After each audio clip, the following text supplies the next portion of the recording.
When Zacchaeus receives an airy voice message from Sophia at 3 a.m. telling him to meet at a hidden trail, Sophia claims she has a surprise waiting for him and strictly warns him not to tell his parents about the meeting. Feeling uneasy about her recent strange behavior, the parents decide to step in and manage the situation safely. They instruct Zacchaeus to call Sophia back to secretly gather information while pretending that his parents are not around. Sophia refuses to send her exact coordinates over the phone, cryptically telling him that he will know the spot upon arrival.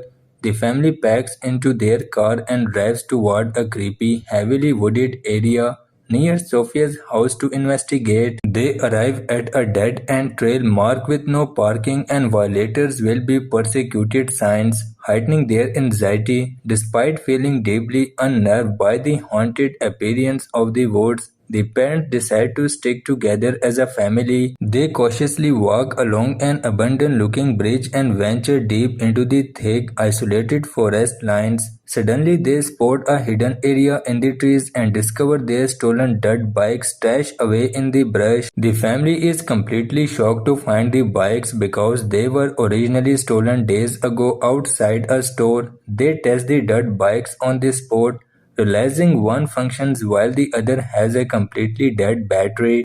They quickly work together to roll and lift the heavy machinery back to their car before anyone catches them. The parents are incredibly confused about how Sophia knew the exact location of the stolen property in the woods. Sophia and her parents explain that weird things have been happening at their house, including rooms being destroyed. They suggest that an evil twin or a malicious look-alike entity might be responsible for the terrifying encounters.